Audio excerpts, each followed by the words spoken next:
This channel does not promote any violent, harmful, or illegal activities. All content provided by this channel is meant for an educational purpose only. নমস্কার, দেখছেন টিভি9 বাংলা। দুপুরে super prime টাইমে full and final নিয়ে আপনাদের সঙ্গে আমি অনির্বাণ, আর আমার সঙ্গে রয়েছেন আমার সহকর্মী সম্প্রীতি। আজ ফুল অ্যান্ড ফাইনালের শুরুতেই খড়গপুর আইআইটির খবরে চোখ রাখতেই হবে আমাদেরকে, তার কারণ খড়গপুর আইআইটিতে ফের এক পড়ুয়া রহস্য মৃত্যুর অভিযোগ উঠল। কথা বলবো আমাদের প্রতিনিধি দেবব্রতর সঙ্গে। দেবব্রত, কি জানা যাচ্ছে পড়ুয়া রহস্য মৃত্যু নিয়ে?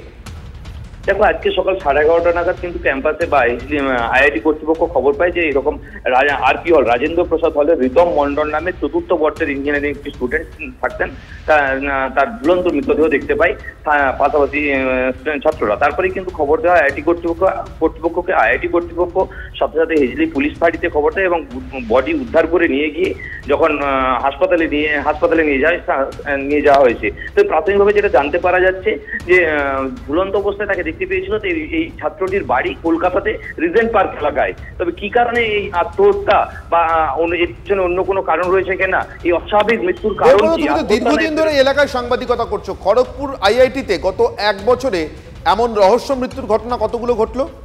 একদম, এটা নিয়ে 4 নম্বর রহস্য মৃত্যু। গত 2025-এ জানুয়ারি, এপ্রিল, মে, জুলাই এই 4 মাসে কিন্তু 4 জনের মৃত্যু হয়েছে এই খড়গপুর আইআইটিতে। বারে এই মৃত্যু হচ্ছে কেন, এ নিয়ে কিন্তু একটা বারবার অভিযোগ উঠে খড়গপুর আইআইটির বিরুদ্ধে যে এইবারের মৃত্যুর ক্ষেত্রে অন্য কোনো নতুন অভিযোগ আছে কিনা সেটাও কিন্তু দেখার বিষয়। এবং পাশাপাশি যে কেন এ ধরনের মৃত্যু হচ্ছে, বারে কেন আইআইটিতে এই ছাত্রছাত্রীদের মৃত্যুর ঘটনা ঘটছে।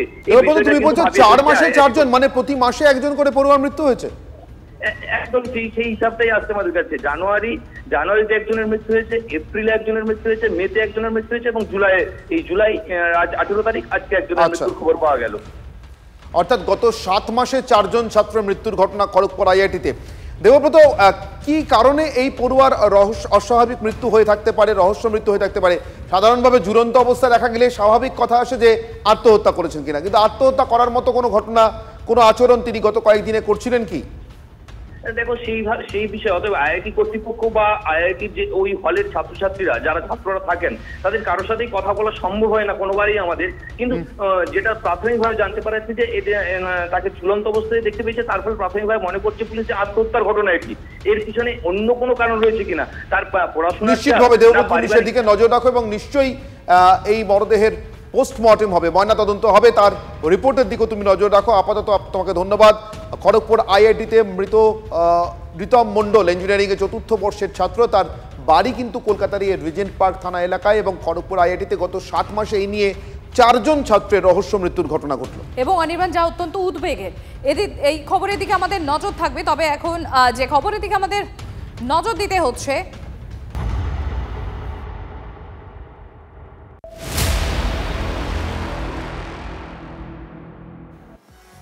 আজ বঙ্গে মোদী আর কিছুক্ষণের মধ্যেই বিহার থেকে তিনি সরাসরি দুর্গাপুরের সভাস্থলে এসে পৌঁছবেন। বিহারের সভা থেকেও নরেন্দ্র মোদীর মুখে সেখানেও বাংলার কথা, বাংলার পর্যটনে উন্নয়নের প্রতিশ্রুতি প্রধানমন্ত্রীর। জয়পুরের মতো ট্যুরিজম হাব হবে জলপাইগুড়িতে, ব্যাঙ্গালোরের মতো হবে বীরভূমে। চম্পারণের সভা থেকে বলেন প্রধানমন্ত্রী নরেন্দ্র মোদী। আর কিছুক্ষণের মধ্যেই দুর্গাপুরের সভাস্থলে এসে পৌঁছবেন নরেন্দ্র মোদী।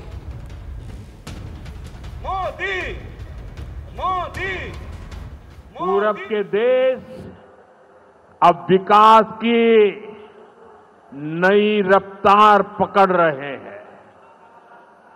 जैसे दुनिया में पूर्वी देश विकास की दौड़ में आगे जा रहे हैं, वैसे ही भारत में ये दौड़ हमारे पूर्वी राज्यों का है। जयपुर की तरह जयपालगुड़ी, जलपाईगुड़ी और जाजपुर में भी टूरिज्म के नए रिकॉर्ड बने। बेंगलुरु की तरह वीरभूम के लोग भी आगे बढ़े। কিছুক্ষণ আগে দেখতে পাচ্ছেন আপনারা নরেন্দ্র মোদীর ছবি দেখতে পাচ্ছিলেন বিহারে, সেখান থেকে তিনি তার মুখে সেই বাংলারই কথা, কোথাও কখনো ব্যাঙ্গালোরের মতো বীরভূম মডেল, কখনো বা জয়পুরের মতো জলপাইগুড়ি মডেল। আর বঙ্গ সফরে আসার আগে বিহার থেকে মোদীর এই মুখবন্ধ রচনার পরই এই মুহূর্তে দুর্গাপুরে অধীর অপেক্ষা দুর্গাপুরে বিজেপি কর্মী সমর্থকদের প্রধানমন্ত্রী এসে এই সভাতে কি বলেন। সাম্প্রতিক সময় এটা দ্বিতীয় বঙ্গ সফর প্রধানমন্ত্রী নরেন্দ্র মোদীর। এর আগে আলিপুরদুয়ারেও তিনি একইভাবে এসে প্রথমে একটি সরকারি কর্মসূচিতে অংশ নেন, তারপরে দলীয় জনসভায় অংশ নেন। আজও একইভাবে দুর্গাপুরে তার সরকারি বা প্রশাসনিক সভা এবং তারপর তার জনসভা, রাজনৈতিক সভা। আমাদের দুই প্রতিনিধি জয়ন্ত এবং প্রদীপ্ত আমাদের সঙ্গে রয়েছেন, কথা বলবো দুজনের সঙ্গে। জয়ন্ত, তুমি কোথায় রয়েছো, কোন সভাস্থলের সামনে?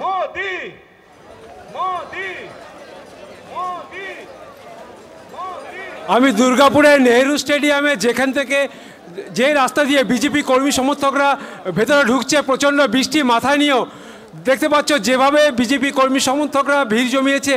এখনও নরেন্দ্র মোদী অন্ডাল বিমানবন্দরে এসে পৌঁছায়নি। ওখান থেকে রোড শো করে এই নেহেরু স্টেডিয়ামে পৌঁছাতে বেলা 3টে বেজে যাবে। কিন্তু অনেক আগে থেকে বিজেপি কর্মী সমর্থকরা আকাশে মানে প্রচণ্ড বৃষ্টি হচ্ছে, এই বৃষ্টি মাথায় নিয়েও কিন্তু এখানে দেখো রাস্তায় কাদা জমে গেছে, জল জমে গেছে, সেসব উপেক্ষা করেও বিজেপি কর্মী সমর্থকরা কিন্তু ভিড় জমাচ্ছে দুর্গাপুরে। তারা শুনতে চাইছে এই রাঢ়বঙ্গের বিজেপির যে একেবারে তুমি ওই সভাস্থলের কাছাকাছি থাকো এবং ঠিক যেভাবে তুমি বলছিলে জয়ন্ত যে নরেন্দ্র মোদীর রোড শো করে, অলিখিত রোড শো, স্বাভাবিক নিয়মে রোড শোর কোথাও কর্মসূচি নেই প্রধানমন্ত্রী, কিন্তু তিনি আসার পথে অর্থাৎ বিমানবন্দরে নেমে এই দুর্গাপুরে যেখানে তার আজকের সভা, সেখানে আসা পর্যন্ত কার্যত রাস্তার দুধারে মানুষের ভিড়, জনতার ভিড় এবং বিজেপি কর্মী সমর্থকদের ভিড় রোড শোর চেহারায় নেবে সম্প্রতি। প্রদীপ্ত আমাদের আরেক প্রতিনিধি আমাদের সঙ্গে রয়েছেন। প্রদীপ্ত, তুমি কোথায় রয়েছো, সেখানে কি দেখতে পাচ্ছ এই মুহূর্তে?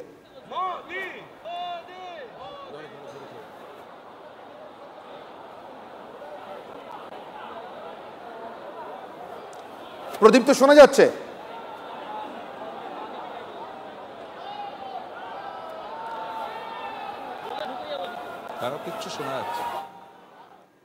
প্রদীপ্ত শোনা যাচ্ছে? প্রদীপ্ত, ওখানে উৎসাহী বিজেপি কর্মী সমর্থকদের যারা জড়ো হয়েছেন এবং আপনারা শুনছিলেন যে প্রচন্ড বৃষ্টি হচ্ছে, তার মধ্যেই বিজেপি কর্মী সমর্থকরা যাচ্ছেন, সভাস্থলে প্রবেশ করছেন, ফলে নিশ্চিতভাবে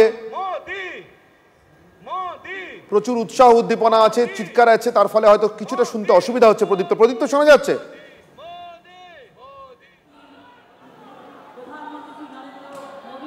হ্যাঁ অনির্বাণ। প্রদীপ্ত, তুমি কি দেখতে পাচ্ছ এই মুহূর্তে যেখানে রয়েছো? কিরকম উৎসাহ উদ্দীপনা বিজেপি কর্মী সমর্থকদের?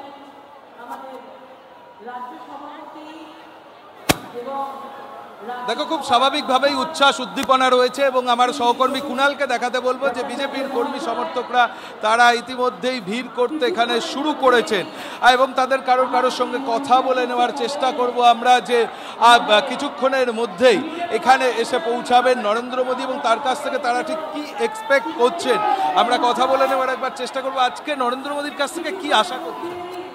আমাদের অনেক কিছু, মানে আমাদের যে আশা তার আগেই উনি পূরণ করে দিয়েছেন আমাদের আশা। তার জন্য উনি যে আছেন এটাই আমাদের সব থেকে বড় পাওয়া। ওনার কাছে আমাদের চাওয়ার কিছু নেই, মুখ ফুটে কিছু চাইতে হয় না, তার আগেই উনি দিয়ে দেন, এটাই আমাদের চাওয়া। উনি এখানে আসছেন, আমরা খুব খুশি। আমি প্রথমবার ওনাকে দেখবো, মানে প্রচন্ড আনন্দিত ওনাকে দেখার জন্য। দেখো, শুনতেই পেলে যে আর কিছুক্ষণের মধ্যেই নরেন্দ্র মোদী আসবেন, তিনি প্রত্যাশা পূরণ করার অনেক আগেই প্রত্যাশাটা পূরণ করে দিচ্ছেন, তেমনটাই এখানে যারা কর্মীরা রয়েছেন তারা বলছেন। আমরা আরও একজনের সঙ্গে কথা বলে নেব। নরেন্দ্র মোদীর কাছ থেকে কি আশা করছেন? নরেন্দ্র মোদীর কাছ থেকে আজ কি আশা করছেন? মোদীজির কাছে আমাদের ভারতবর্ষ তথা পশ্চিমবঙ্গবাসীর অফুরন্ত চাহিদা এবং উনি সম্পূর্ণ চাহিদা আমাদের উনি একমাত্র পূরণ করতে পারবেন। এই যে পিসি ভাইপো যে সরকার চলছে, এটাকে ইমিডিয়েট 26 সালে এটাকে হাঁটিয়ে বিজেপি সরকার নিয়ে আসতে হবে এখানে, তবেই মানে রাজ্য এবং কেন্দ্র একই সরকার হলেই সেই আশা পূর্ণ হবে। দেখো, আমি আরও একবার আমার সহকর্মী কুণাল গাঙ্গুলিকে দেখাতে বলবো যে ইতিমধ্যেই নরেন্দ্র মোদীর ছবি দেওয়া টি শার্ট কিন্তু বিভিন্ন যে কর্মী সমর্থকরা এসেছেন তারা পড়তে শুরু করেছেন এবং তার পাশাপাশি অপারেশন সিঁদুর, তুমি দেখতেই পাচ্ছ যে অপারেশন সিঁদুর, জয় হিন্দ জয় ভারত, এই টি শার্টও কিন্তু সকলে পড়ছেন। আমরা একবার কথা বলে নেওয়ার চেষ্টা করব যে নরেন্দ্র মোদীর কাছ থেকে তাদের কি প্রত্যাশা রয়েছে।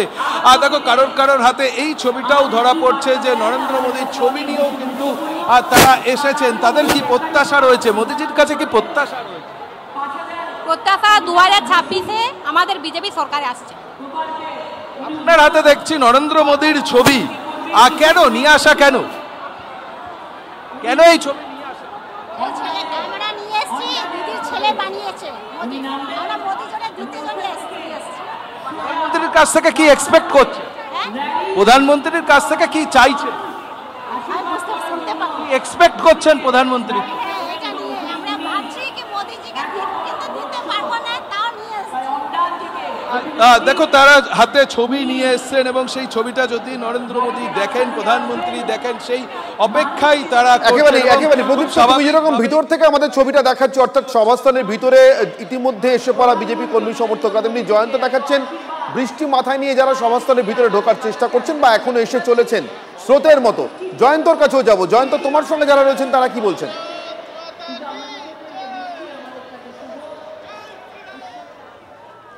দেখো এখানেও কিন্তু একই ছবি, নরেন্দ্র মোদীর ছবি, জয় হিন্দ জয় ভারত লেখা ছবি।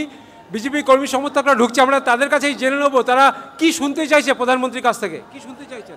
আগামী 26-এ ইলেকশনে মানে বাংলায় জয় জয়কার পদ্মফুল ছাড়া কিচ্ছু দরকার নেই।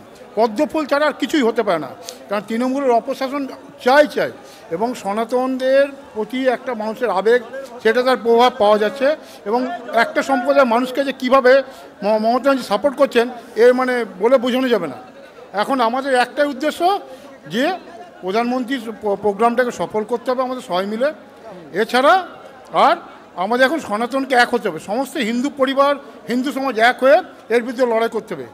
এই হচ্ছে মূল কথা। দেখো সমস্ত সনাতনী হিন্দুদের এক হওয়ার ডাক দিচ্ছে এখানকার বিজেপি কর্মী সমর্থকরা, যেমন ডাক দিয়েছে বিজেপি নেতৃত্ব।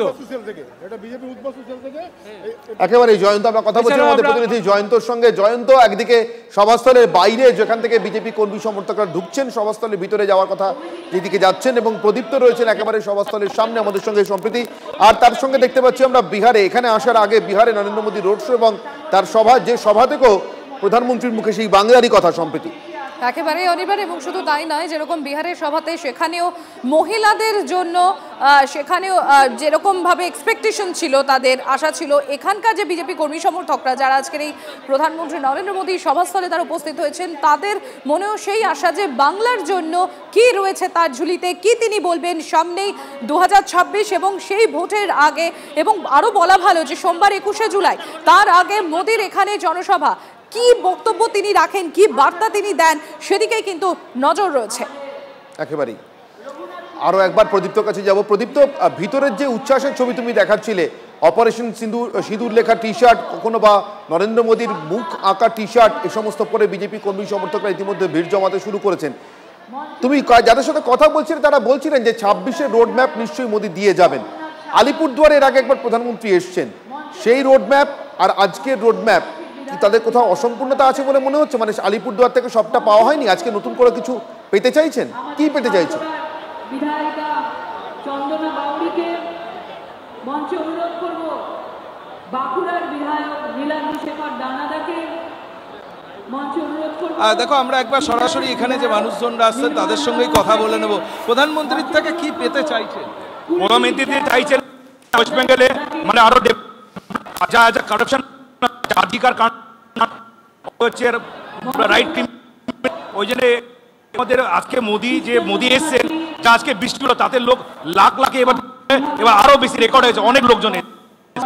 আর দেখো শুনতেই পেলে যে পশ্চিমবঙ্গের জন্য আশা কোথাও পূরণ তাদের নরেন্দ্র মোদীর হাত ধরে। এবং তুমি যে অসম্পূর্ণতার কথা বলছিলে, দেখো বিজেপির তরফ থেকে যে স্ট্র্যাটেজি সাজানো হয়েছে তা হলো উত্তরবঙ্গে নরেন্দ্র মোদী আলিপুর দুয়ারে 29শে মে সভা করেছিলেন, সেখানে লাগোয়া জেলাগুলোর উন্নয়নের কথা তিনি জানিয়েছিলেন।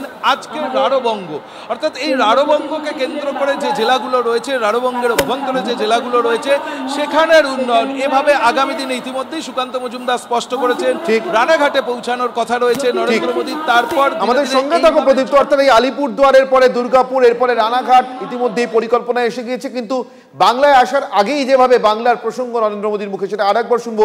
বিহারের জনসভা থেকেও মোদীর মন কি পড়ে রয়েছে বাংলাতেই, শুনুন। पूरब के देश अब विकास की नई रफ्तार पकड़ रहे हैं। जैसे दुनिया में पूर्वी देश विकास की दौड़ में आगे जा रहे हैं, वैसे ही भारत में ये दौड़ हमारे पूर्वी राज्यों का है।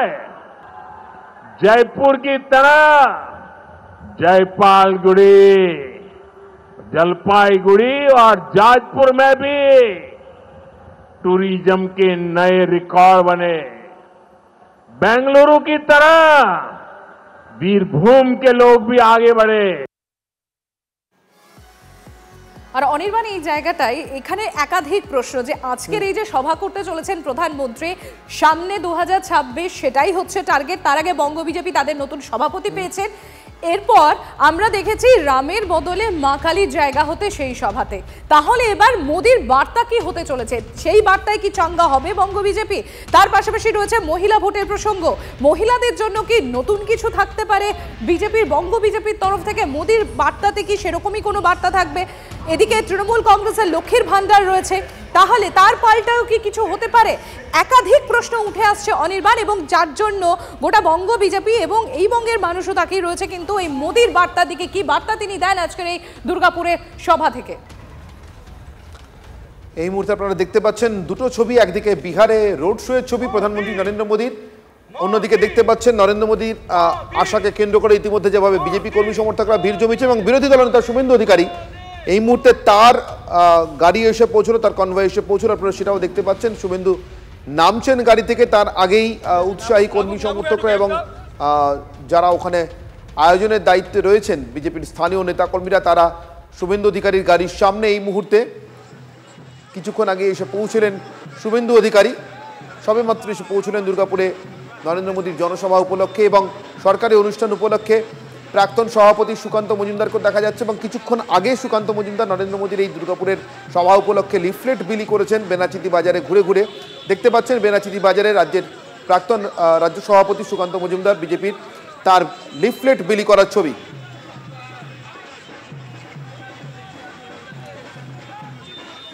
এর আগে আলিপুরদুয়ারের সভা থেকে প্রধানমন্ত্রী অপারেশন সিঁদুরের সাফল্যের কথা বলেন এবং তারপরেই মুখ্যমন্ত্রী প্রবল আক্রমণ শানিয়েছিলেন। আজও প্রধানমন্ত্রীর সভার পর মুখ্যমন্ত্রী মমতা বন্দ্যোপাধ্যায়ের পাল্টা সাংবাদিক বৈঠক করার কথা রয়েছে এবং সেদিকেই নজর রয়েছে যে যেভাবে মোদী লক্ষ্যমাত্রা বেঁধে দিয়ে যাবেন বিজেপি কর্মী সমর্থকদের, তার মোকাবিলায় তৃণমূল কোন রাস্তা নেয় সেই শুরু নিশ্চিতভাবে মমতা বন্দ্যোপাধ্যায় বাঁধবেন। তবে সেটা আরও স্পষ্ট হবে 21শে জুলাই তৃণমূল কংগ্রেসের শহীদ দিবসের সভামঞ্চে। আপাতত নরেন্দ্র মোদীর সভা ঘিরে দুর্গাপুরে প্রবল উৎসাহ উদ্দীপনার ছবি, যদিও প্রকৃতি কিছুটা বিমুখ, ভালো রকমের বৃষ্টি হচ্ছে, জল কাদা আছে এলাকাতে, কিন্তু তাতে বিজেপি কর্মী সমর্থকদের উৎসাহ উদ্দীপনা খুব একটা দমে যায়নি। তারা এখনো পর্যন্ত যথেষ্ট সংখ্যায় সভাস্থলের দিকে আসছেন এবং ঢুকছেন। শশী পাঁজা বাংলায় আসার আগেই নরেন্দ্র মোদী গতকাল যেভাবে টুইট করে এবং আজ বিহার থেকে বাংলা সম্পর্কে তার উদ্বেগের কথা, তার চিন্তার কথা এবং কোথাও তিনি বাংলাতে এসে কি বলতে চান তার একটা লাইন যেন বেঁধে দিয়েছেন, তার পাল্টা এসছে তৃণমূল কংগ্রেসের পক্ষ থেকে। কি বলেছেন শশী পাঁজা রাজ্যের মন্ত্রী, শুনব। বিগত দিনগুলোতে যখন প্রধানমন্ত্রীজি আসতেন তখন তিনি বাংলাতে কথা বলারও প্রয়াস করতেন, তাহলে এবার কি আপনি বাংলায় বলবেন? ভারতীয় জনতা পার্টির যে বিজেপি শাসিত রাজ্যগুলোতে যারা আমাদের পরিযায়ী শ্রমিকরা, যারা বাঙালি বাংলা ভাষা বলছেন, তাদেরকে হেনস্থা করা হচ্ছে। প্রধানমন্ত্রীজি, আপনি এই বিষয়ে আজ অবধি নীরব রয়েছেন। আপনি কি দুর্গাপুরে আপনার ভাষণে বাংলা বলা, বাংলায় কথা বলাটা যে অপরাধ কি না সেটা একটু বলবেন? বাংলার মানুষ সেটা শুনতে চায়। অর্থাৎ নরেন্দ্র মোদী দুর্গাপুরের সভায় এসে বক্তব্য পেশ করার আগে সম্প্রতি তৃণমূল কংগ্রেস কিন্তু জোর দিচ্ছে সেই বাঙালিয়ানার দিকে। একেবারে আর কিছুদিন আগেই আমরা দেখেছি, এই 16 তারিখে অর্থাৎ গত পরশুই দেখেছি এই বাঙালি আবেগ, বাঙালি অস্মিতাকে হাতিয়ার করে রীতিমতো রাস্তায় নেমেছেন শুধুমাত্র তৃণমূল সুপ্রিমো মমতা বন্দ্যোপাধ্যায় নয়, Trinamool second in command Abhishek Bandyopadhyay, তাদের নেতৃত্বে তৃণমূলের শীর্ষ নেতৃত্ব তারা রাস্তায় নেমেছে এবং আজকেও সেই তৃণমূল কংগ্রেসের তরফ থেকে শশী পাঁজা, তৃণমূল কংগ্রেসের অন্যতম মুখপাত্র, তিনিও সেই একই কথাই তুলে ধরলেন যে মোদী যখন বাংলায় আসছেন তাহলে কি এবার তিনি বাংলায় বক্তব্য রাখবেন। অর্থাৎ আমরা যেরকম দেখেছি বাংলা এবং দিল্লিতে একই সঙ্গে তৃণমূল কংগ্রেস বিরোধিতার সুর চড়িয়েছে। এই বাঙালি আবেগ, বাঙালিদেরকে সেখানে তাদের উপর যে অত্যাচার করা হচ্ছে, তাদেরকে বহিরাগত বলা হচ্ছে, বাংলাদেশি বলে দাগিয়ে দেওয়া হচ্ছে, বাংলায় কথা বললে সেই বিষয়টি নিয়ে প্রদীপ্ত রয়েছেন আমাদের সঙ্গে। আমি একবার প্রদীপ্তর কাছে চলে যাবো। প্রদীপ্ত, ইতিমধ্যেই আমরা দেখেছি সুকান্ত মজুমদার, শুভেন্দু অধিকারী তারা পৌঁছে গিয়েছেন, তাদের জনসংযোগের ছবিও আমাদের নজরে এসছে। আর মাত্র কিছুক্ষণের অপেক্ষা, নরেন্দ্র মোদী তিনিও পৌঁছাবেন সেখানে। এই মুহূর্তে কি চলছে ওখানে?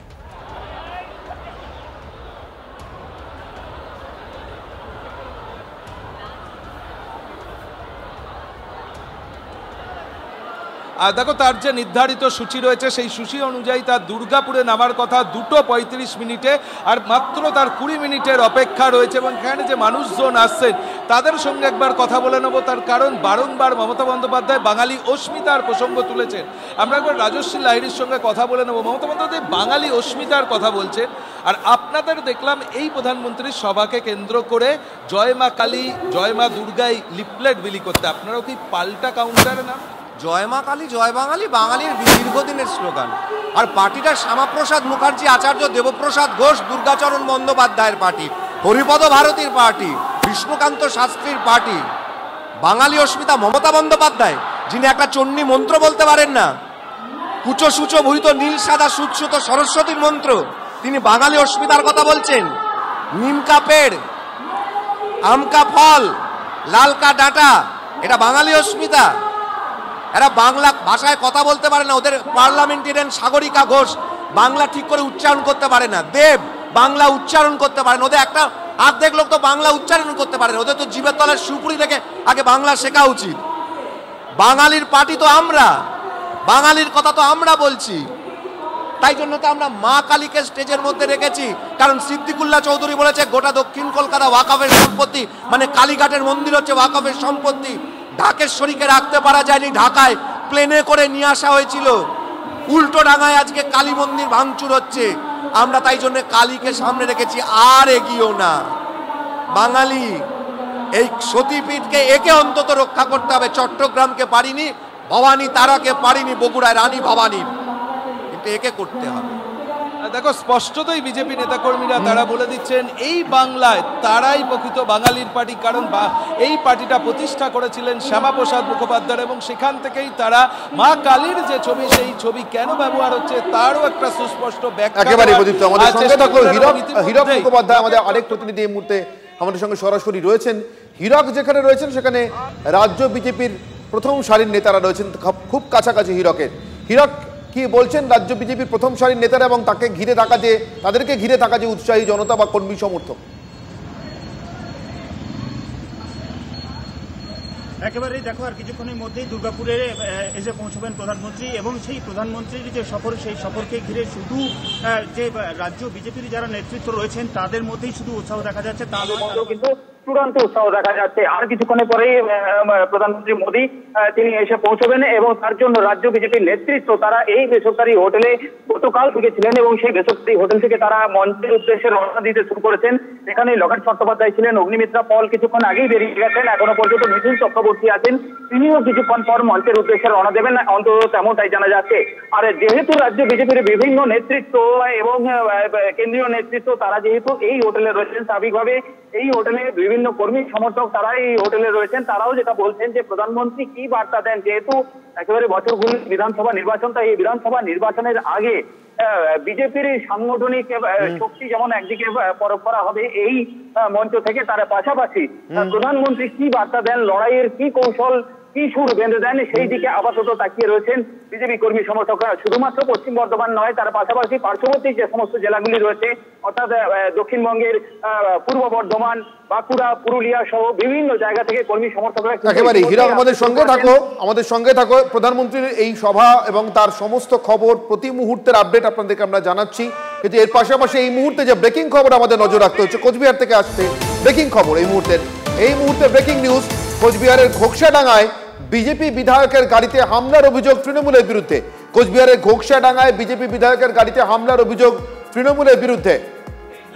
দেখতে পাচ্ছেন এই মুহূর্তে সেই ছবি, বিজেপি বিধায়কের গাড়ির পিছনের দিকে কাজ আপনারা দেখতে পাচ্ছেন। একেবারে চুরচুর হয়ে গিয়েছে। বিজেপি বিধায়কের এই গাড়িতে তৃণমূল কর্মী সমর্থকরা হামলা চালিয়েছে বলে অভিযোগ। কথা বলবো আমাদের প্রতিনিধি সুমন কল্যাণ ভদ্রের সঙ্গে। সুমন কল্যাণ, কি ঘটেছে এখানে? দেখো, 21শে জুলাইয়ের অনুষ্ঠানে যোগ দিতে তৃণমূলের কর্মী সমর্থকরা যাচ্ছিলেন, আর সেই রাস্তা দিয়েই যাচ্ছিলেন সুশীল বর্মন।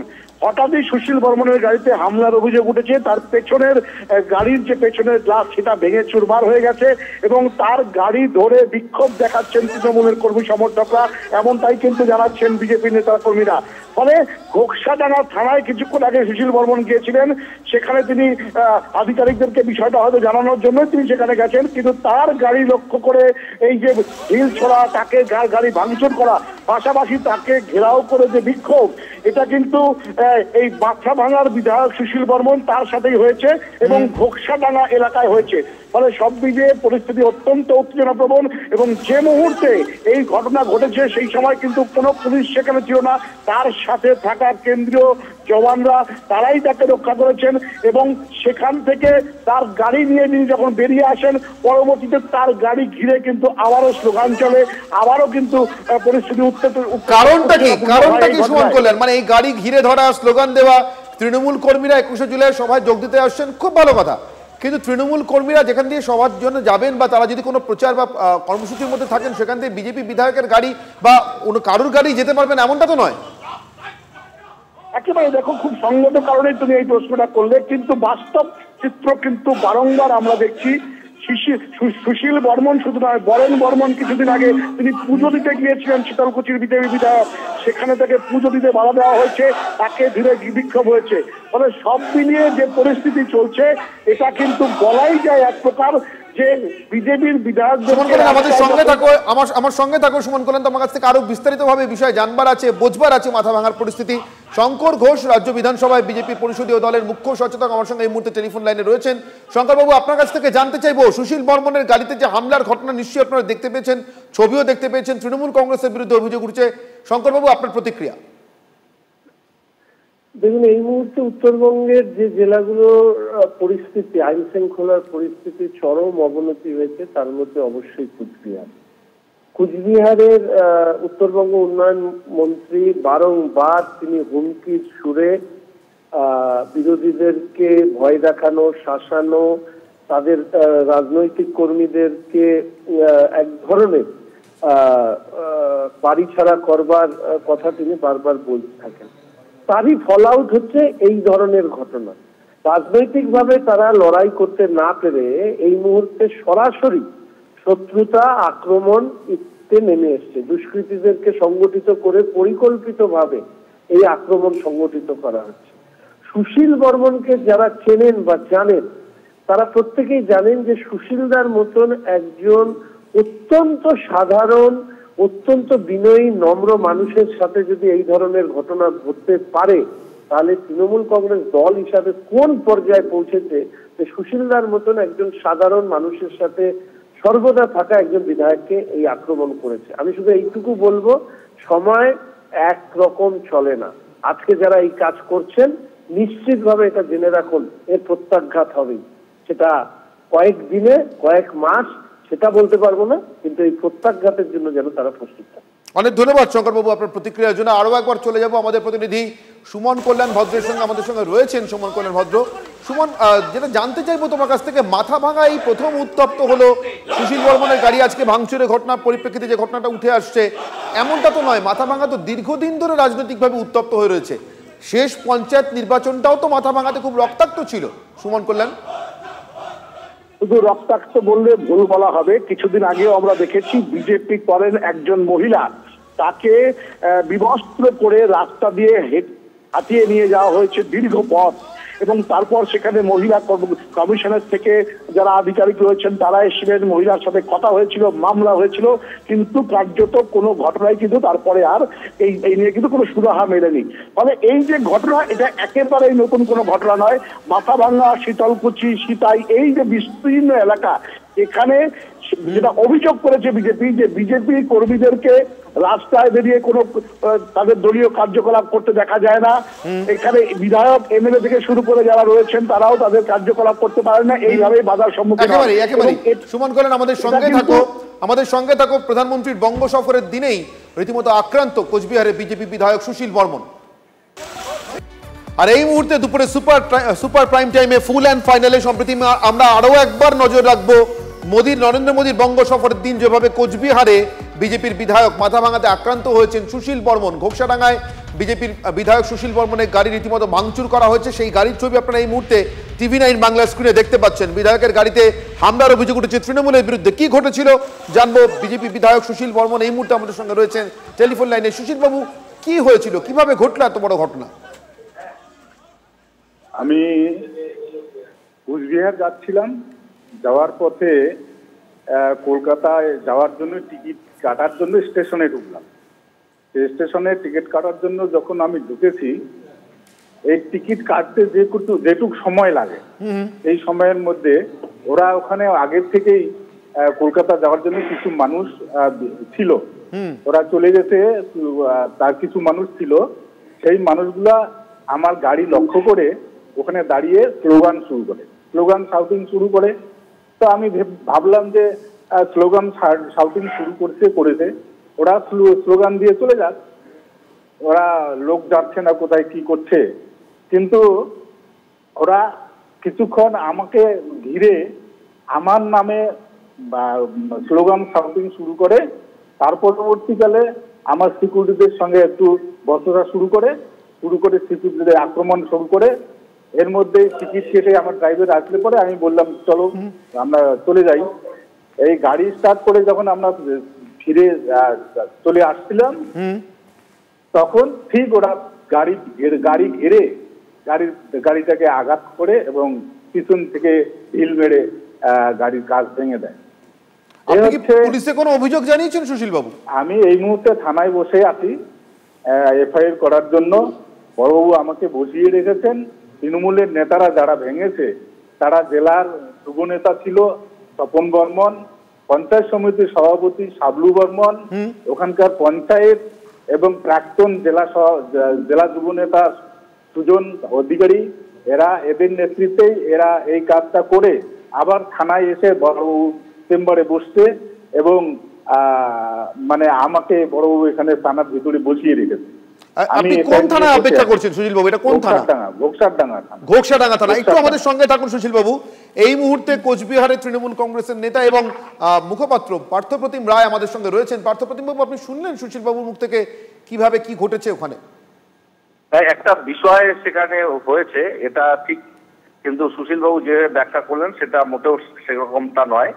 আমাদের 21শে জুলাইকে সামনে রেখে বেশ কিছু কর্মী সমর্থক ঘোকসাডাঙ্গা স্টেশনে তারা গিয়েছিল এবং সুশীল বাবুকে দেখে কয়েকজন প্রশ্ন করে যে এইদিকে দিকে বাংলা পরিযায়ী শ্রমিকরা হেনস্থা হচ্ছে বিজেপি শাসিত রাজ্যে, আপনারা কি ভূমিকা গ্রহণ করছেন? সেই সময় সুশীল বাবুর গাড়ির ভেতর থেকে কোনো একটি ছেলে যার হাতে একটি ক্যামেরা ছিল, সে সেই যারা প্রশ্ন করেছিল তাদের একজনকে ধাক্কা মারে এবং সেখান থেকে বচসাটা শুরু হয় এবং সাধারণ মানুষ সেই ঘটনার প্রতিবাদ করে, আমাদের কর্মী সমর্থকরা প্রতিবাদ করে। এতে ওনার গাড়িতে 1-2 জন ধাক্কা দিতে পারে, এটুকু বিষয়ে আমি গাড়ির পিছন দিকের যে কাঁচটা পার্থপ্রতিম বাবু যেটা আমাদের স্ক্রিনে চলছে, ওটা তো ফেটে ভেঙে চৌচির হয়ে গেছে। মানে জানলা দিয়ে গলে যাওয়া যাবে এরকম মানে প্রায় এক মানুষ সমান ভাবে ওটা ভাঙা হয়েছে। আমাদের দলের কর্মীরা ভাঙেনি, এটুকু আমি নিশ্চিতভাবে বলতে পারি। তারা প্রশ্ন করেছিল ওনাকে, সেই প্রশ্ন করাতেই উনি কিছুটা বিরক্ত হন এবং ওনার গাড়ি থেকে একজন এসে আমাদের এক কর্মীর গায়ে হাত দেয়। স্বভাবতই সেখানে একটা উত্তেজনা তৈরি হয়, কিন্তু কাজ তৃণমূল কংগ্রেস কর্মীরা ভেঙে নেয়। ওখানে অনেক মানুষ ছিল, তাদের মধ্যে থেকে কে ভেঙেছে সেটা আমাদের পার্থপ্রতিম বাবু একটু আমাদের সঙ্গে থাকুন। সুশীল বাবু যেহেতু আমার সঙ্গে আছেন, একটু আমাদের সঙ্গে থাকুন পার্থপ্রতিম বাবু। সুশীল বাবু, আপনি শুনলেন পার্থপ্রতিম বাবু কিন্তু বলছেন যে তৃণমূল কংগ্রেস কর্মীরা ভাঙেননি আপনার গাড়ির কাজ, এবং 2 হচ্ছে যে আপনার গাড়ির ভিতর থেকে প্রথম কটূক্তি করা হয়। শুনেছি আমার কোনো লোক ছিল না, ওর যারা ফটো মোবাইল দিয়ে ফটো তুলছে ওনাদেরই লোক।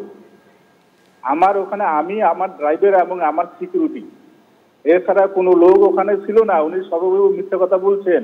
উনি মুখপাত্র, তো মুখপাত্র মিথ্যা কথা বলতে হয় বলছেন। এভাবে জমিন হারিয়ে মাটি হারিয়ে ফেলেছে পশ্চিমবাংলার। এই বিজেপির নেতাদের আক্রমণ করে জমি ফিরবে না, না না, এভাবে জমি ফেরানো যাবে না। সেখানে আপনাকে যখন আমাদের কর্মীরা প্রশ্ন করেছিল আপনার বিধানসভার এলাকার সাধারণ মানুষ যে বিজেপি শাসিত রাজ্যগুলোতে কেন বাঙালি পরিযায়ী শ্রমিকরা হেনস্থা হচ্ছে, আপনি সমর্থন না দিয়ে আপনার গাড়ির ভেতর থেকে প্ররোচনা কেন দেওয়া হলো? এই প্ররোচনা থেকেই তো সেখানে একটা উত্তপ্ত পরিবেশ তৈরি হয়। এটা অত্যন্ত বিধায়ক আপনার কাছে অনেক বেশি রেসপন্সিবিলিটি প্রত্যাশা করেছিল ঘোষাডাঙ্গার এলাকার মানুষ। আপনি মিথ্যা কথা বলবেন না, আমাকে কেউ কোনো জিজ্ঞাসা করেনি, আমি কোনো কথা বলিনি। বলেছে আমি সেখানকার স্থানীয় বেশ কিছু কর্মীর সঙ্গে কথা বললাম, তারা আমাকে জানালো আমি এই কথা বলছেন এই সমস্ত মিথ্যা কথা বলে নেতৃত্বকে আমি প্রশ্ন করেছিলাম যে কি ঘটনা ঘটেছে, কেন বিধায়কের গাড়িতে নাকি এরকম মিথ্যা বলছেন আপনার কর্মীরা উঠেছে, তখন তারা জানালো যে এই ধরনের ওখানে আমাকে কেউ কোনো জিজ্ঞাসা করেনি। গাড়ি থেকে প্ররোচনা দেওয়া হয়েছে, হেরে যাওয়ার আতঙ্কে আপনারা এই সমস্ত কাজ করছেন। এক এক করে সুশীলবাবু পার্থপ্রতিমবাবু এক এক করে পার্থপ্রতিমবাবু সুশীলবাবু বলছেন যে এমন কিছু ঘটেনি, ওনার ঘরে গাড়ির ভিতর থেকে এরকম কোনো কটূক্তি করা হয়নি পার্থপ্রতিমবাবু। আর কাঁচটা কে ভাঙলো এটা কি আপনারা বুঝতে পারছেন? না, ওখানে ভেঙেছে এটা সম্পর্কে আমি অবগত নেই। আমাদের দলের কর্মীদের কাছ থেকে আমি শুনেছি যে সেখানে অনেক মানুষ জমায়েত হয়ে আছে, সাধারণ মানুষ এলাকার, ওখানে সাধারণ মানুষ কেউ কিছু করতে পারে। পার্থপ্রতিমবাবু যে ছবি দেখতে পাচ্ছি, পার্থপ্রতিমবাবু যে ছবি দেখতে পাচ্ছি সেখানে তো খুব সাধারণ মানুষের ছবি দেখছি না, তৃণমূল কর্মী সমর্থকদের যে ভিড়টা ছিল তাদেরকেই দেখা যাচ্ছে। সেটা তো আমি নিজেই বললাম, বহু সংখ্যক সাধারণ মানুষ ছিল না। বহু স্টেশন চত্বরে একটা বাজার এলাকা, ওখানে বহু সাধারণ মানুষ থাকে, অনেক স্টেশনের লোকজন থাকে, তো কারা ভেঙেছে সেটা কিন্তু তৃণমূল কংগ্রেসের উপর দায় চাপানোর একটা প্রবণতা আমরা লক্ষ্য করতে পারছি বিজেপি। এটা দুর্ভাগ্যজনক। সাধারণ মানুষ তাকে প্রশ্ন করেছিল কেন বাঙালি পরিযায়ী শ্রমিকরা হেনস্থা হচ্ছে দিকে দিকে, সুশীল বাবুরা সেটার উত্তর না দিয়ে বরং সেখানে একটা প্ররোচনা তৈরি করার চেষ্টা করেছেন। আচ্ছা, এটার উত্তর নেওয়ার চেষ্টা করি পার্থপ্রতিম বাবু, একটু আমার সঙ্গে থাকুন। সুশীল বাবু, আপনাকে কি এরকম কোনো প্রশ্ন করেছেন এখানে তৃণমূল কংগ্রেসের কর্মী সমর্থক বা সাধারণ মানুষ? ওনারা 15 মিনিট ধরে স্লোগান শাউটিং করেছেন, আমি গাড়ির থেকে নামিনি, গাড়ির ভিতরে আমি বসেছিলাম, আমার টিকিট কাটা হয়ে গেলে আমি সেখান থেকে প্রস্থান করব। কেউ আমাকে কোনো প্রশ্ন করে নাই, কোনো সাধারণ মানুষ দূরের থেকে কেউ আসেও নাই কাছে, ওদেরই যারা কর্মী তারা ওখানে ছিল। এই সমস্ত মিথ্যা কথা বলে ডাইভার্ট করে লাভ নেই, কারণ এই মিথ্যা দিয়ে সবকিছু সত্যকে ঢাকা যায় না। পার্থপ্রতিম বাবু, একটা প্রশ্ন, কিছুক্ষণ আগে সুশীলবাবু যখন কথা শুরু করলেন তখন বলছিলেন যে উদয়নবাবু যেভাবে বারবার উদয়ন গুহ যেভাবে বারবার হুমকি দিচ্ছেন, হুঁশিয়ারি দিচ্ছেন বিরোধীদের উদ্দেশ্যে, সেটা কোথাও প্ররোচনা তৈরি করছে বারবার পার্থপ্রতিম বাবু। না না, এটা সুশীল বাবুর ব্যাখ্যা, কিন্তু সুশীল বাবু নিজের দলের বিধায়ক প্রাক্তন জেলা সভাপতি সুকুমার রায়ের গাড়ি নিয়ে তার ছেলে গুলি করে যাচ্ছে তৃণমূল কংগ্রেস একজন কর্মাধ্যক্ষকে, তার সেটার কোনো প্ররোচনা নেই। সুশীল বাবুর কাছে সেই ধরনের কোনো কথা আমরা কেন শুনি না? কেন উদয়ন গুহর কথাই তিনি বলছেন? সুকুমার রায়, যার বিরুদ্ধে 11টির বেশি ক্রিমিনাল কেস রয়েছে, এবং তার ছেলে দীপঙ্কর রায় সুকুমার রায়ের গাড়িতে এসে রাতের অন্ধকারে আমাদের এক তৃণমূল কংগ্রেসের কর্মাধ্যক্ষকে, দলীয় নেতাকে গুলি করে খুন করার চক্রান্ত করলো। আর সুশীল বাবুর কাছে আমরা এই ধরনের ব্যাখ্যা শুনবো, এটা অত্যন্ত দুর্ভাগ্যজনক। আগে নিজের আয়নায় মুখটা দেখতে হবে, তারপরে বিরোধী। আমার সঙ্গে থাকুন প্লিজ। সুশীল বাবু, এটার উত্তর নেবো আপনার কাছ থেকে লাস্ট প্লিজ। পার্থপ্রতিম বাবু যা বললেন, মুখোশ না মুখ, এগুলা মিথ্যা ছাড়া তো আর সত্য কথা জানে না বলতে। ওখানে কুচবিহার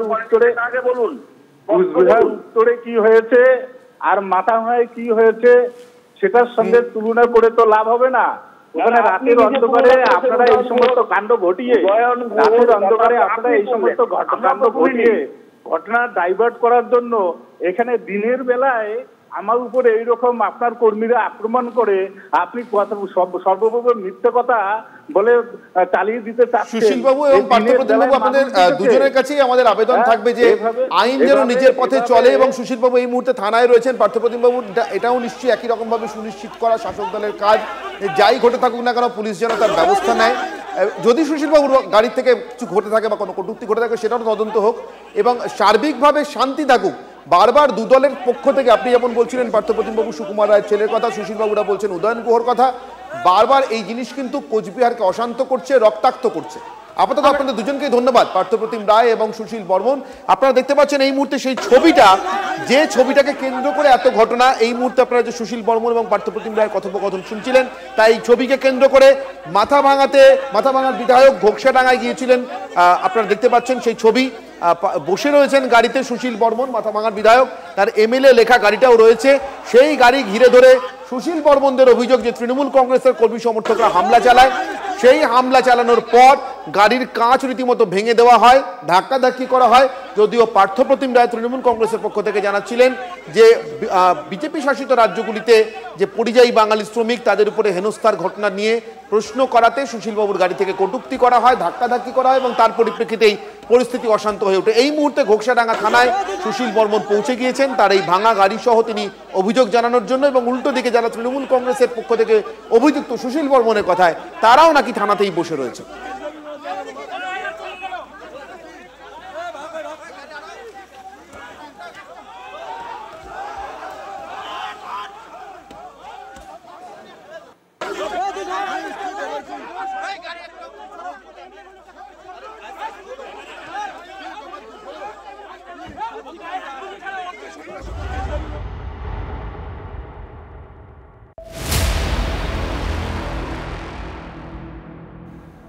আর আমরা আরো একবার নজর রাখবো অনির্বাণ দুর্গাপুরের দিকে, মোদির মেগা শো আর এই নরেন্দ্র মোদীর জনসভায়, সেখানে তার আগেই তিনি বিহারে রয়েছেন এই মুহূর্তে এবং সেখান থেকেই তার আসার কথা। দুর্গাপুরের এই নেহেরু স্টেডিয়াম, সেই স্টেডিয়ামে পৌঁছবেন প্রধানমন্ত্রী। ৫,০০০ কোটির উন্নয়ন প্রকল্পের শিলান্যাস এবং উদ্বোধন করবেন, সেদিকেই তাকিয়ে রয়েছে, কারণ সামনে 2026-এর নির্বাচন এবং সেই নির্বাচনের আগে কি বার্তা দেন নরেন্দ্র মোদীকে সেদিকে যেমন রয়েছে নজর, তার পাশাপাশি এই বঙ্গের মহিলা ভোট, সেই মহিলা ভোটকে টার্গেট করে মোদী কি নতুন কিছু আজকে ঘোষণা করতে চলেছেন। আর মোদীর যে বার্তা, সেই বার্তায় এই বঙ্গ বিজেপি কি চাঙ্গা হবে 26-এর বিধানসভার আগে, সেদিকে নজর থাকছে।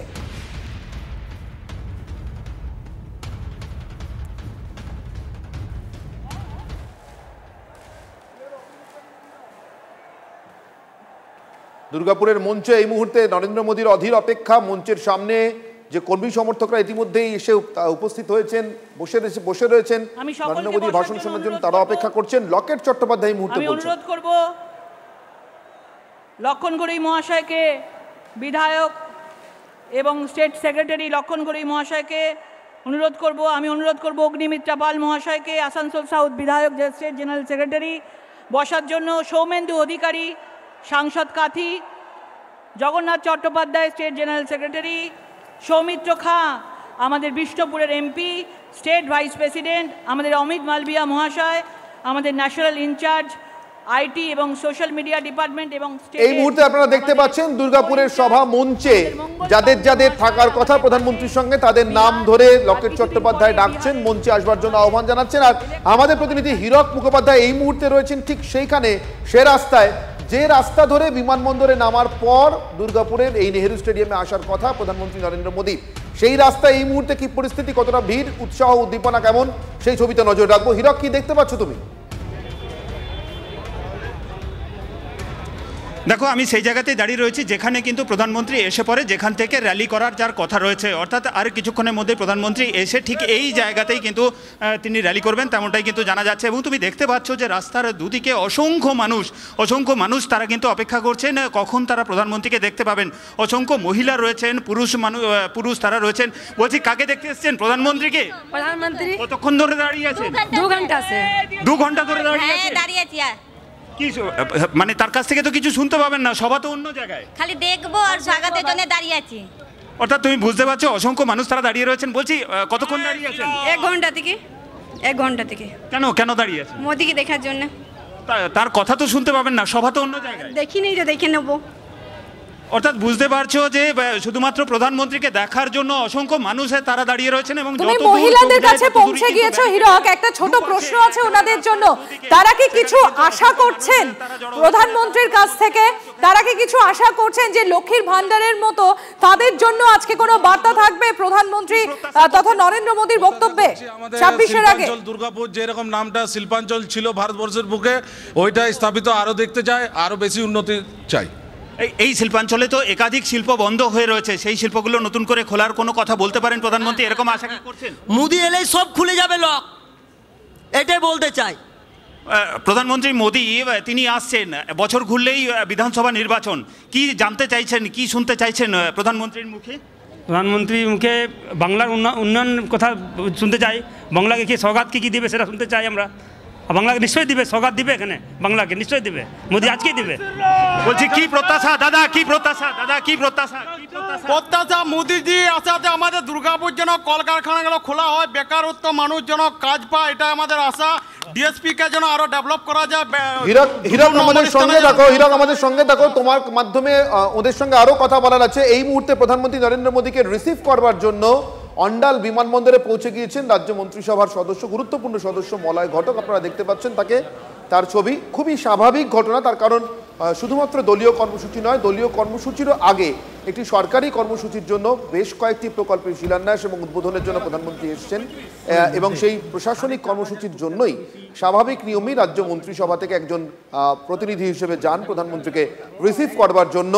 প্রধানমন্ত্রী রাজ্যে এলে ফলে সেভাবেই অন্ডাল বিমানবন্দরে পৌঁছেছেন মলয় মুখোপাধ্যায়, মাফ করবেন মলয় ঘটক, প্রধানমন্ত্রীকে রিসিভ করবার জন্য। আরও একবার চলে যাব আমাদের প্রতিনিধি হীরক মুখোপাধ্যায়ের কাছে, রয়েছেন আমাদের সঙ্গে সরাসরি। হীরক, কিছুক্ষণ আগে সম্প্রতি যে প্রশ্নটা করছিল, এত মহিলারা এসছেন নরেন্দ্র মোদীকে একবার চোখের দেখা দেখতে, তারা হয়তো এখানে শুধু দেখতেই পাবেন, কথা শুনতে পাবেন না, রোড শোর পাশে যারা দাঁড়িয়ে আছেন রাস্তার ধারে, কিন্তু তারা কি প্রধানমন্ত্রীর কাছে লক্ষ্মীর ভাণ্ডারের মতো কোনো প্রকল্পের আশা করছেন? লক্ষ্মীর ভাণ্ডারের থেকে বেশি কোনো বড় প্রকল্পের আশা করছেন, শুনতে চাইছেন?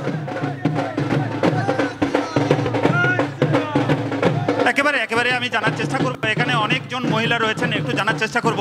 বলছি প্রধানমন্ত্রী তো আসছেন, এই রাজ্যে লক্ষ্মীর ভাণ্ডার রয়েছে, সেরকম লক্ষ্মীর ভাণ্ডারের মতো প্রধানমন্ত্রীর কাছে কিছু কি এক্সপেকটেশন রয়েছে, কোনো চাহিদা রয়েছে আপনাদের? আমি জানার চেষ্টা করব। বলছি যে এ রাজ্যে তো লক্ষ্মীর ভাণ্ডারের মতো প্রকল্প রয়েছে, প্রধানমন্ত্রীর কাছে কি সেরকমটা আশা করছেন আপনারা? সেরকম অবশ্যই আশা করছি, আমরা চাই, অবশ্যই আশা করছি। কি আশা করছেন? যে তোমার লক্ষ্মী ভাণ্ডারের মতন প্রকল্প চালু করার জন্য। এর আগে আমরা বারবার শুনেছি শুভেন্দু অধিকারী, সুকান্ত মজুমদাররা তারা বলেছেন বঙ্গে বিজেপি ক্ষমতায় এলে 2000 টাকা করে দেওয়া হবে, এরকম ঘোষণাও অনির্বাণ আমরা শুনেছি, লোকসভা নির্বাচনের আগেও শুনেছি, আর সামনেই তো 2026। আমাদেরও চাই। বলছি শুভেন্দু অধিকারী গত নির্বাচনে ঘোষণা করেছিলেন যে তারা ক্ষমতায় এলে 2000 টাকা করে লক্ষ্মীর ভাণ্ডার দেবেন, তো এখানে প্রধানমন্ত্রী আসছেন, প্রধানমন্ত্রীর মুখ থেকেও কি একই কথা শুনতে চাইছেন? হ্যাঁ চাইছি। কি চাইছেন? যে যেন ওরা প্রধানমন্ত্রীও দেয়। কি দেবেন? টাকা 2000 করে। অর্থাৎ এখানে যারা মহিলারা রয়েছেন তারাও যেটা বলছেন যে এ রাজ্যে যেমন লক্ষ্মীর ভাণ্ডার চালু রয়েছে, তেমনই কিন্তু প্রধানমন্ত্রী যেহেতু এই বঙ্গে আসছেন, তাই নির্বাচনের আগে যেহেতু একেবারে বছর ঘুরলে নির্বাচন, স্বাভাবিকভাবে প্রধানমন্ত্রীর মুখ থেকেও তারা শুনতে চাইছেন যে এমনই কোনো প্রতিশ্রুতি, একেবারে হীরক, অর্থাৎ ভোটমুখী পশ্চিমবঙ্গ কি মহারাষ্ট্রের পথে হাঁটবে? আর মহারাষ্ট্রের পথেই হাঁটবেন বিজেপির রাজ্য এবং কেন্দ্রীয় নেতৃত্ব। লক্ষ্মীর ভাণ্ডারের টাকা দ্বিগুণ বা 3 গুণ সেটা করে কি পশ্চিমবঙ্গে মহিলা ভোটারদের মন জয় করার চেষ্টা করবেন? দুর্গাপুরের মহিলা ভোটাররা বলছেন তারা প্রধানমন্ত্রীর কাছ থেকে লক্ষ্মীর ভাণ্ডারের মতো কিছু শুনতে চান। আপাতত ধন্যবাদ হীরক। খড়গপুর আইআইটিতে আবারও পড়ুয়া রহস্যবৃত্ত আপনাদের সামনে কিছুক্ষণ আগেই খবর আমরা তুলে ধরেছিলাম। ক্যাম্পাসের রুম থেকে রিতম মণ্ডলের ঝুলন্ত দেহ উদ্ধার, পুলিশ ও নিরাপত্তা কর্মীরা গিয়ে আইআইটি পড়ুয়ার দেহ উদ্ধার করে। মৃত রিতম মণ্ডলের বাড়ি কলকাতার রিজেন্ট পার্কে। মৃত রিতম মণ্ডল ইঞ্জিনিয়ারিং এ 4র্থ বর্ষের ছাত্র। দেবব্রত রয়েছেন আমাদের সঙ্গে। দেবব্রত, কি জানা যাচ্ছে এখনো পর্যন্ত, কিভাবে এই ছাত্রের মৃত্যু হলো? তার পরিবারের তরফ থেকেই বা কিছু বলা হয়েছে কি এখনো পর্যন্ত? না দেখো, পরিবারের খবর দেওয়া হয়েছে, পরিবারের লোকজন এখন এসে পৌঁছায়নি, তবে যেটা প্রাথমিকভাবে যেটা পুলিশের অনুমান যে এটি আত্মহত্যা বলে মনে করছে পুলিশ। তবে খড়গপুর আইআইটিতে এই ধরনের আত্মহত্যা কিন্তু এই প্রথম নয়। এই 2025 এই শিক্ষাবর্ষে কিন্তু 2025-এ ইতিমধ্যেই এইটি নিয়ে 4 জনের মৃত্যু হলো এবার, কিন্তু এটাই কিন্তু এখন অবধি যেটা জানা যাচ্ছে। এখানেই প্রশ্ন উঠছে যে বিগত 7 মাসের মধ্যে 4 পড়ুয়ার এই অস্বাভাবিক মৃত্যু, আইআইটি খড়গপুর কর্তৃপক্ষ তারাই বা কি বলছে? দেখো আইআইটি খড়গপুর কর্তৃপক্ষ শুধু কর্তৃপক্ষের পক্ষ থেকে যেটুকু জানানো হয়েছে সে ধরনের একটা ঘটনা ঘটেছে, কিন্তু মানে আইআইটি কর্তৃপক্ষ কিন্তু ইতিমধ্যে প্রথম যে ফাইজাল হোসেনের যে মৃত্যু হয়েছিল মানে এর আগে 2024 সালের আগে, তখনই কিন্তু বিভিন্ন ধরনের স্টেপ নিয়েছিল খড়গপুর কর্তৃপক্ষ যাতে ছাত্র মৃত্যু আটকানো যায়, কিন্তু তারপরেও এই ধরনের বারবার এই ধরনের ঘটনা ঘটে চলেছে ক্রমান্বয়ে, মানে বলা যেতে পারে ক্রমান্বয়ে এই ঘটনা ঘটে চলছে, কিন্তু তার বিরতি নেই, বরঞ্চ সেই সংখ্যাটা ক্রমশ বেড়ে চলেছে। এই ঘটনা কিভাবে আটকাবে সে নিয়ে কিন্তু আইআইটি কর্তৃপক্ষ এর আগেও বহুবার আলোচনায় বসেছে, বহু ধরনের ব্যবস্থা গ্রহণের কথা জানিয়েছিল, কিন্তু তা সত্ত্বেও এখন অবধি এই মৃত্যু কিন্তু আটকানো যাচ্ছে না। ধন্যবাদ দেবব্রত। এদিকে আপনাদের জানিয়ে রাখি যে রিতম মণ্ডল ইঞ্জিনিয়ারিং এ 4র্থ বর্ষের ছাত্র রিতম মণ্ডল, বাড়ি কলকাতার রিজেন্ট পার্কে। 2 মাস বাড়িতে থাকার পর সম্প্রতি হোস্টেলে ফেরে এই রিতম। মানসিক চাপ, সমস্যা বা অবসাদ ছিল না বলছেন তার সহপাঠীরা। 7 মাসে এই নিয়ে খড়গপুর আইআইটিতে যেটা আপনাদের সামনে যে তথ্য পরিসংখ্যান আমরা তুলে ধরছিলাম, 4 ছাত্রের মৃত্যু হলো। এসএসসির নতুন পরীক্ষা বিধি মামলায় জল গড়ালো সুপ্রিম কোর্টে। হাইকোর্টের ডিভিশন বেঞ্চের নির্দেশ চ্যালেঞ্জ করে মামলা। সুপ্রিম কোর্টের দ্বারস্থ হলেন চাকরিহারাদের একাংশ। গতকালই নয়া বিধিকে মান্যতা দিয়ে সব আর্জি খারিজ করে হাইকোর্ট। বিচারপতি সৌমেন সেনের নির্দেশকে চ্যালেঞ্জ করে সর্বোচ্চ আদালতে। আগামী সপ্তাহে মামলার শুনানির সম্ভাবনা রয়েছে। এবার অনুব্রত নিশানা দলেরই একাংশে। সামনে প্রশংসা করছে, পিছনে নিন্দা করছে। মমতা বন্দ্যোপাধ্যায়ের নামেও কুৎসা করছে। সমুদ্রের জলে যতই চিনি দিন মিষ্টি হয় না, এই হিংসুটেরও কখনো ভালো হবে না। 21শে জুলাইয়ের প্রস্তুতি সভায় বিস্ফোরক অনুব্রত মণ্ডল। মমতা ব্যানার্জি নামে অনেক কুৎসা নিন্দা করছে, অনেক খারাপ খারাপ কথা বলছে।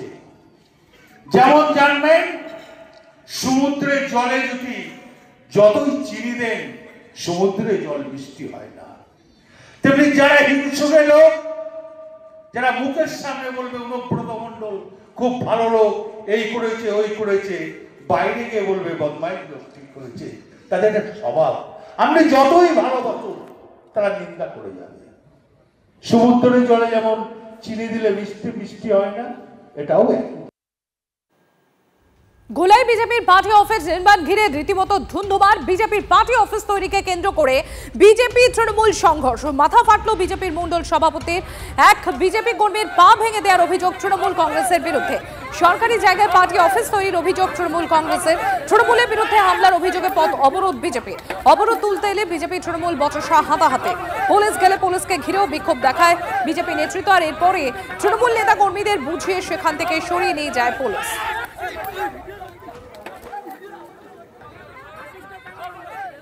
তৃণমূল আশ্রিত দুষ্কৃতী যারা এখানে ইউনিয়ন চালায়, তাদের ওপারে ওদের পার্টি অফিস আছে।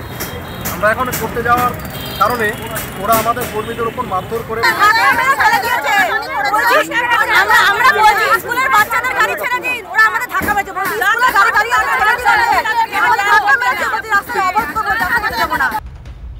আর এবার আমরা একটু আবহাওয়ার খবরের দিকে নজর রাখবো। বঙ্গোপসাগরে আবারও নিম্নচাপের আশঙ্কা, দক্ষিণবঙ্গে আবার ভারী বৃষ্টির সতর্কতা।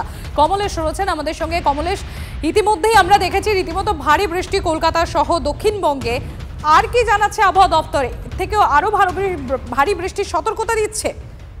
হ্যাঁ, আরো একটা নতুন নিম্নচাপ বঙ্গোপসাগরে সৃষ্টি হতে চলেছে এই 24-25 জুলাই নাগাদ। তখন দক্ষিণবঙ্গে আবার বৃষ্টি বাড়বে। দেখো, এখন তো বৃষ্টি হচ্ছে বিক্ষিপ্তভাবে, সব জায়গায় একইভাবে বৃষ্টি হচ্ছে না। কোথাও শুকনো, কোথাও বছরধারায় বৃষ্টি হচ্ছে, সেটা আবার কিছুক্ষণ পর থেমেও যাচ্ছে। কিন্তু 24-25 তারিখ নাগাদ আবার বৃষ্টি বাড়বে। 24 তারিখ উপকূলের 3 জেলায় ভারী বৃষ্টি হতে পারে। 25 তারিখে আরো বেশি জেলা, 8 থেকে 9টা জেলায় ভারী বৃষ্টির পূর্বাভাস রয়েছে। এবং উত্তরবঙ্গে আগামী 3 দিন কোথাও ভারী, কোথাও অতি ভারী, মানে একদিনে 200 মিলিমিটার পর্যন্ত বৃষ্টির আশঙ্কা, বিশেষ করে পাহাড় এবং ডুয়ার্সে এই সতর্কবার্তাটা রয়েছে এই মুহূর্তে। ধন্যবাদ কমলেশ। বঙ্গোপসাগরে ফের নিম্নচাপের আশঙ্কা, দক্ষিণবঙ্গে আবার ভারী বৃষ্টির সতর্কতা। 24শে জুলাই উপকূলের 3 জেলায় ভারী বৃষ্টির পূর্বাভাস দিচ্ছে আলিপুর আবহাওয়া দপ্তর। 25শে জুলাই দক্ষিণবঙ্গের 9 জেলায় ভারী বৃষ্টির সতর্কতা। আগামী 3 দিন উত্তরে ভারী থেকে অতি ভারী বৃষ্টির সম্ভাবনা।